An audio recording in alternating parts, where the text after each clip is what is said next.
आपको ये समझना होगा कि मुसलमान जो आरजेडी को वोट देता था या हिंदू का वो तबका जो एनडीए भाजपा को वोट देता था वो उनका वोटर नहीं है। बेलागंज में लोग भाजपा के डर से सुरेंद्र यादव को वोट देते रहे हैं, उनको सुरेंद्र यादव से कोई प्यार नहीं है। आज भय का आलम यह है कि जब उन्हें दिख गया कि मुसलमान समाज जन स्वराज की ओर चला गया या उसने अपना रास्ता ढूंढ लिया, तो आज उसको घर पर बुलाकर पार्टी में ज्वाइन करा रहे हैं कि देखिए ये भी जाति में फंस जाएंगे, देखिए ये भी बाहुबलियों को टिकट देंगे, देखते हैं प्रशांत किशोर क्या करते हैं। कम से कम जो पहला प्रशांत किशोर की जन स्वराज की परीक्षा थी, पहली परीक्षा थी कि जिन उम्मीदवारों का हमने चयन किया है हम लोगों ने, उसमें कोई दागदार नहीं है, उसमें कोई बाहुबली नहीं है, वो किसी परिवारवाद के लोग नहीं हैं। 18% आबादी वाले मुसलमानों को अगर किसी ने भागीदारी दी है तो जन स्वराज ने दी है। अपने एक बाहुबली नेता सुरेंद्र यादव को वहां से 30-35 साल से लड़ाती रही है। मुसलमानों को एक तरह से बंधुआ मजदूर बनाकर उनका वोट लेते रहे। बहस का सिर्फ एकमात्र मुद्दा यह है कि सीपीआई से हमें कौन बचाएगा, कि बाहुबलियों से कौन बचाएगा। वहां पर जन स्वराज ने एक सामान्य परिवार की महिला को खड़ा किया है। और अगर आप जाति के नाम पर राजपूतों का समर्थन मांग रहे हैं तो आप किसी राजपूत समाज के सामान्य बच्चे को, काबिल बच्चे को दे दीजिए टिकट।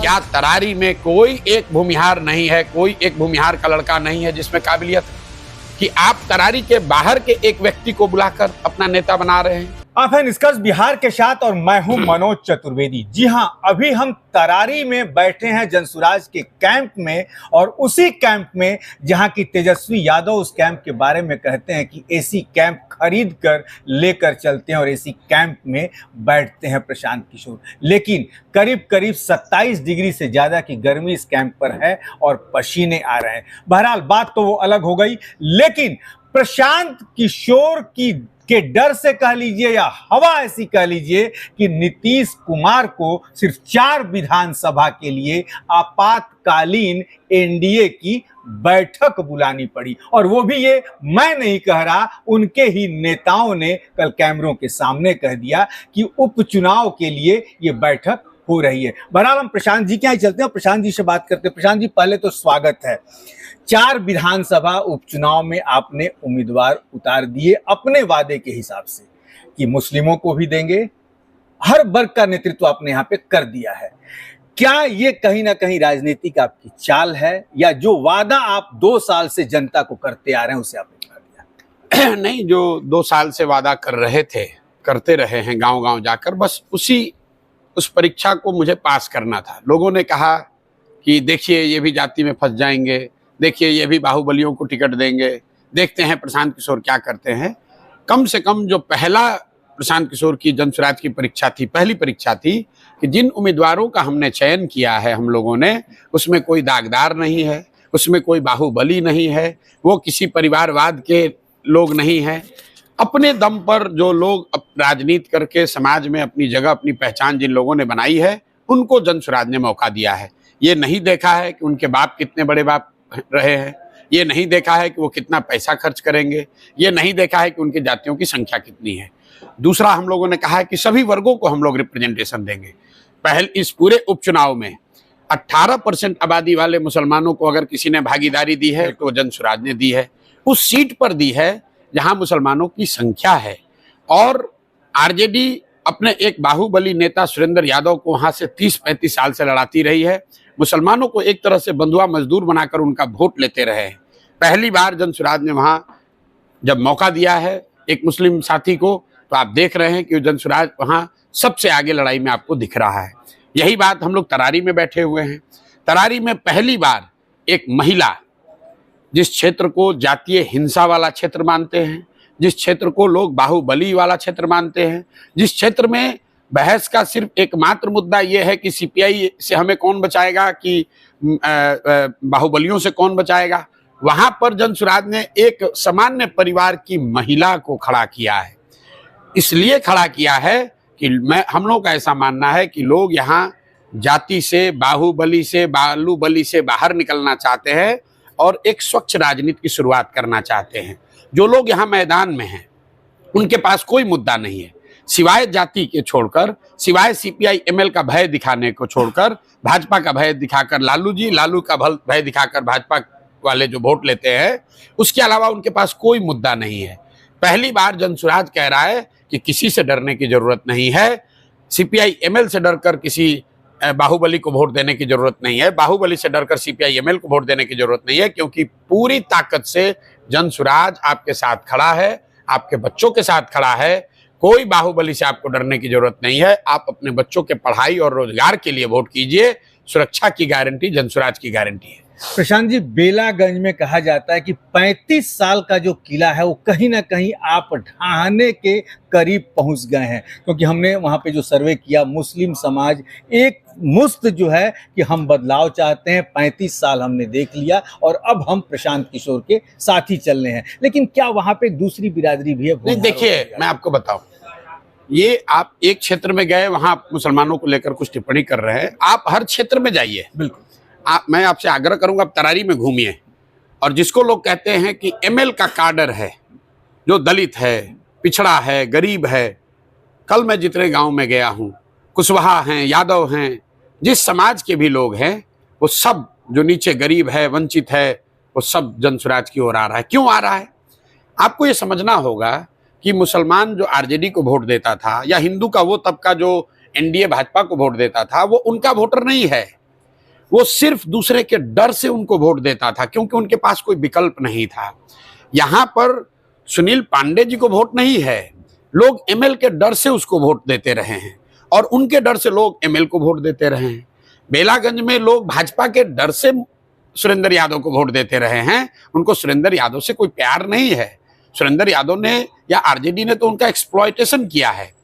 आप आलम देखिए, जिस मुस्लिम लीडर के मौत के मैयत में आरजेडी के नेता नहीं गए, आज भय का आलम यह है कि जब उन्हें दिख गया कि मुसलमान समाज जनसुराज की ओर चला गया या उसने अपना रास्ता ढूंढ लिया, तो आज उसको घर पर बुलाकर पार्टी में ज्वाइन करा रहे हैं। ये दिखाता है कि घबराहट कहाँ है और मैसेज क्या है। लेकिन मेरे भाई, वो चाहे मुस्लिम समाज हो या सवर्ण समाज हो, अति पिछड़ा हो, दलित हो, कुशवाहा हो, कोई भी समाज हो, हर समाज के लोगों ने देख लिया है, समझ लिया है। पूरे 35 साल आपको अवसर दिया था, आपने 35 साल उसको डराया, उसका कुछ काम नहीं किया, दूसरे का भय दिखाकर उससे मुफ्त में वोट लेते रहे। अब उसके पास एक नया विकल्प बन गया है। अब चाहे कुछ भी कर लो, जनता पीछे मुड़ने वाली नहीं है। वो पूरी तरीके से जनसुराज को अपनाकर अपना और अपने बच्चों का भविष्य बदलने के लिए तैयार बैठी है। अंतिम सवाल, रामगढ़ जैसी कहा जाता है कि बिहार में आप उस किद्वंत को तोड़ रहे हैं कि माने वो राजपूतों की सीट है एकदम, और वहां आपने कैसे? नहीं, देखिए, मैंने आपको शुरू में कहा, ये जो ट्रेडिशनल थिंकिंग है कि बेलागंज यादवों की सीट है, इमामगंज मांझी का सीट है, तरारी भूमिहारों की सीट है, मैं इन चीज को मानता नहीं हूं।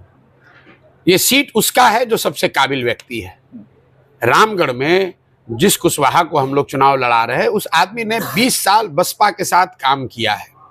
बसपा के साथ, गरीब के साथ, दलितों के साथ, पिछड़ों के साथ उस व्यक्ति ने काम किया है।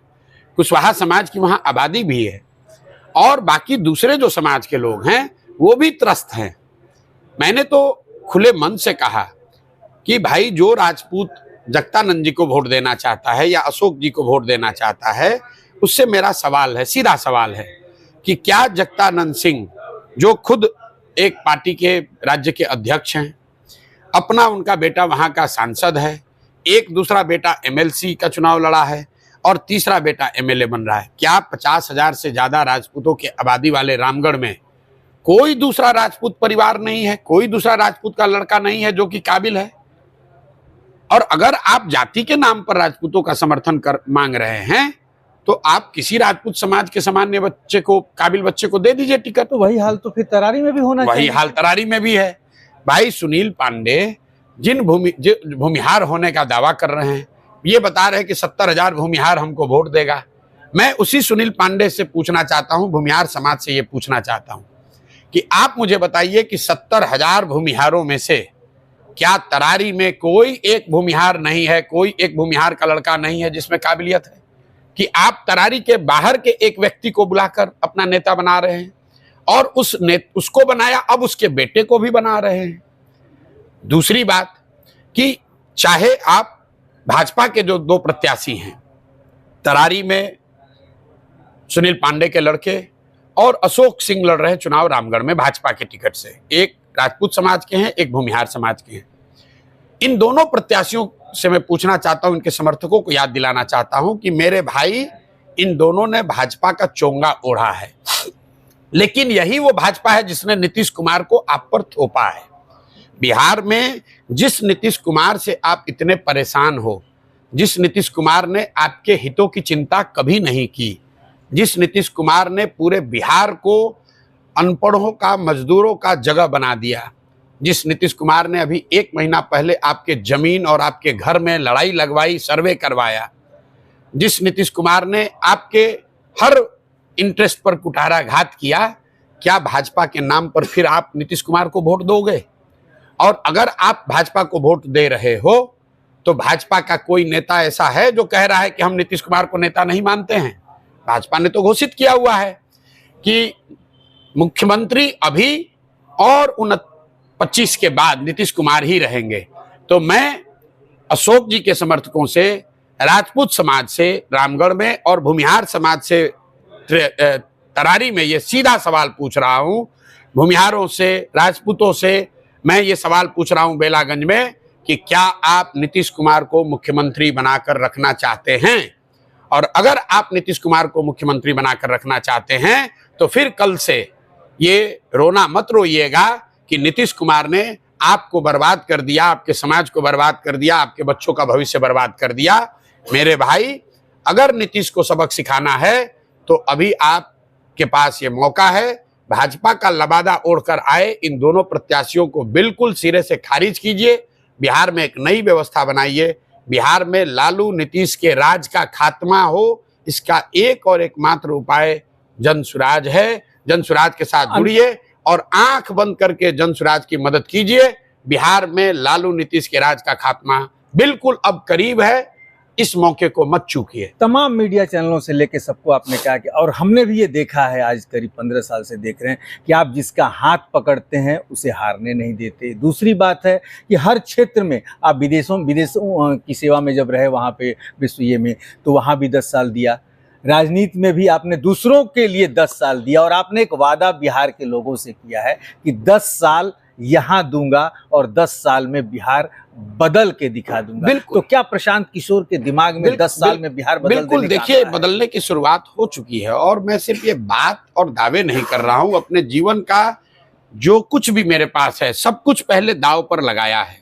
आज 2.5 बरस हो गए, अपना घर परिवार सुख सुविधा सब छोड़कर बिहार के गांव-गांव में पैदल चल रहा हूं, कैंपों में रहता हूं, गांव के सरेहों में सोता हूं, लोगों से मिलता हूं, जो बच्चे यहां तकलीफ में हैं उनसे बात करता हूं, उनको खड़ा करता हूं और हर गांव में जाकर ये कह रहे हैं कि अगर तुम्हारे पास पैसा नहीं है चिंता मत करो, तुम्हारी जाति की संख्या नहीं है चिंता मत करो, तुम्हारे पास राजनीति की समझ नहीं है चिंता मत करो, लेकिन एक ही बात मुझे चाहिए, अगर तुम्हें बिहार को सुधारने का जज्बा है, अगर तुम में कैरेक्टर है, बिहार को सुधारने के लिए कुछ करना चाहते हो तो आओ। जनसुराज वो प्लेटफॉर्म है, वो विकल्प है जिससे जुड़कर आप एक नया बिहार बना सकते हैं। एक ऐसा बिहार जहां का लड़का अनपढ़ न हो, जिसको कोई बिहारी कह के गाली न दे और कोई भी बच्चा बिहार से बाहर जाकर मजदूरी न करे। मैं रोज अपनी सभाओं में कहता हूं, मेरा एक ही सपना है कि अगले 10 बरस में ऐसा बिहार बने कि जब हरियाणा, पंजाब, गुजरात, महाराष्ट्र से लोग आकर बिहार में नौकरी रोजगार करें, तब हम लोग मानेंगे कि बिहार में विकास हुआ। और उसी सपने को लेकर प्रशांत किशोर ने अपना पूरा जीवन का सब कुछ समाहित किया है बिहार को सुधारने के इस प्रयास में। और मेरा विश्वास है कि बिहार की जनता, उसकी चेतना पर थोड़ा धूल पड़ गया होगा, वो मरी नहीं है। ये ज्ञान की भूमि रही है, देवताओं को भी बिहार में आकर ज्ञान मिला है। ये वो जगह है जहां पूरी दुनिया से लोग पढ़ाई करने आते थे। और आज ये लालू नीतीश ने इस बिहार का ये दुर्दशा किया है कि यहाँ के बच्चों को 5वीं क्लास पढ़ने की व्यवस्था नहीं है। हम लोग के बच्चे दर दर की ठोकर खा रहे हैं, 10, 12, 15 हजार रुपए की मजदूरी के लिए लोगों की गाली सुन रहे हैं। तो इस व्यवस्था को बदलिए और बदलने के लिए नहीं, 1 मिनट, बदलने की जिम्मेवारी आपकी और हमारी है। प्रयास प्रशांत किशोर करें या आप करें, प्रयास आज हो या 10 वर्ष के बाद हो, करना तो किसी न किसी बिहार के बच्चे को ही पड़ेगा।